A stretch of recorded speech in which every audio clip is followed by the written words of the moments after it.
আলহামদুলিল্লাহ, আজকে আমরা যাচ্ছি ঘোরার জন্য কক্সবাজার। তো আমরা বাসা থেকে রেডি হয়ে ব্যাগ ট্যাগ নিয়ে সব কিছু নিয়ে বের হয়ে গেলাম। অটো দিয়ে আমরা চলে যাব।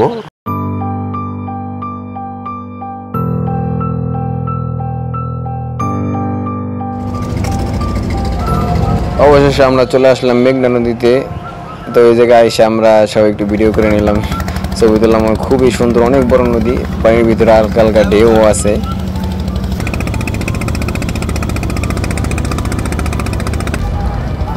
আল্লাহ রে, নদী খুব সুন্দর একটা নদী দিয়ে আয়া পড়লাম আমরা। এবার চাঁদপুর, এখন আমরা চলে যাব রেল স্টেশনে, চাঁদপুর রেল স্টেশনে। এখন ওখানে যেয়ে আমরা টিকিট কাটবো। তো দেখা যাক ঈদের সময় অনেক ভিড় থাকে, টিকিট পাই কিনা। অনেক সকালবেলায় রওনা দিয়ে ফেলছি এই জন্য, টিকিটের জন্য।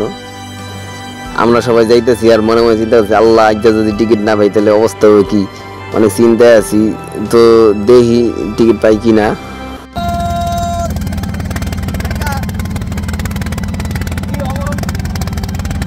তো আমরা টলাতন নামে এবার হাঁটা শুরু করলাম। রেল স্টেশনের সামনে যাইয়া দেখি টিকিটের লাইন, বিশাল লাইন। এখন লাইন দিয়ে এখন টিকিট কাটুম। আমরা চলে আসলাম চাঁদপুর রেল স্টেশন, ট্রেনের জন্য অপেক্ষা করতেছি। আমরা টিকিট কেটে ফেলছি।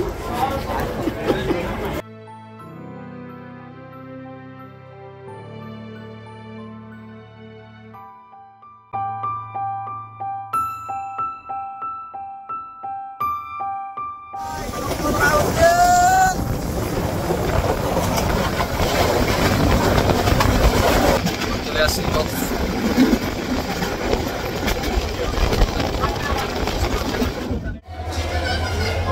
অর্ডার কিনুন না,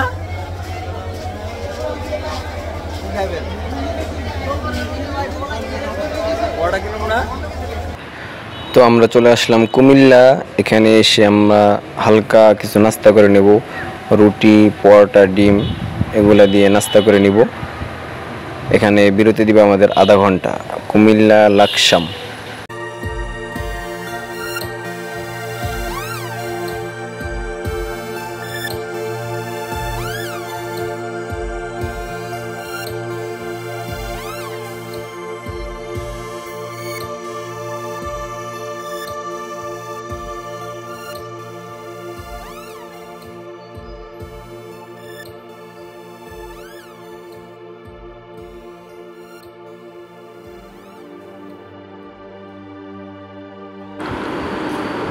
আসলে জায়গাটা খুবই সুন্দর, এত সুন্দর জায়গা যে চমৎকার কাশফুল চারিদিকে, তারপরে মাঝখান দিয়া ট্রেন চলতেছে, অনেক সুন্দর লাগতেছে। তো অবশেষে আমরা চলে আসলাম চট্টগ্রাম। চট্টগ্রাম এসে এখন আমরা নাস্তা করে নিব, কিছু খাবার দাবার খেয়ে নিব। আমাদের অনেক ক্ষুধা লাগছে, সারাদিন কিছু খাইনি। এখন আমরা একটা হোটেলে আগে যাব, হোটেলে যেয়ে খাওয়া দাওয়া সেরে তারপর আমরা চলে যাব বাস নিয়ে আর কি। বাসের টিকিট কাটবো, টিকিট কেটে তারপর আমরা চলে যাব কক্সবাজার।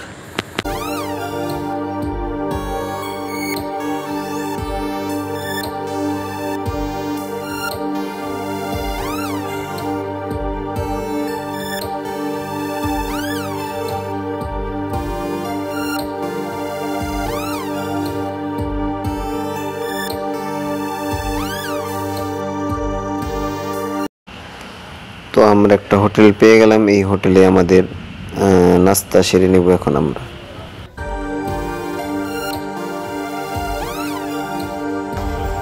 কোথায় আসছো তুমি? কোথায় আসছো?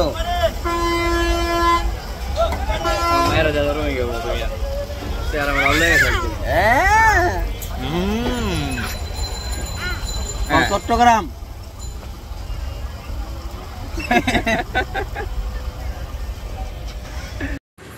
তো আমরা জনপ্রতি 400 টাকা করে বাসের টিকিট কেটে ফেলছি। এখন আমরা বাসে উঠে পড়লাম। এখন চলে যাব আমরা কক্সবাজারের উদ্দেশ্যে। তো আমরা চলে আসলাম কক্সবাজার। এখানে এসে মানে হোটেল খুঁজেই পাওয়া যাচ্ছিল না, খুঁজতে খুঁজতে খুঁজতে অনেকক্ষণ পর একটা হোটেল পেয়েছি। তো ঈদের সময় কেউ দয়া করে ঈদের সময় একটা জিনিস খেয়াল রাখবেন, কোনো সময় হোটেল বুকিং না দিয়ে কেউ আসবেন না, তাহলে হোটেল পাওয়া খুবই কষ্টকর হয়ে যায়। তো আমরা একটা হোটেল খুঁজে পেয়েছি। তো তো হোটেল ভাড়া যত টাকা দিয়েছি আমাদের বাজেট অতটুকু, পুরা ঘোরার ভিতরে বাজেট ছিল অতটুকু, কিন্তু আমরা হোটেল ভাড়াই দিয়ে ফেলছি অতটুকু। তো এই জন্য সবাই আগে থেকে হোটেল বুকিং দিয়ে আসবেন। তো আমাদের হোটেলটা দেখুন।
Good night. এখন আমরা শুয়ে পড়ব। আগামীকাল সকালবেলা আমরা ঘোরার জন্য যাব। সবাই দেখতে থাকুন।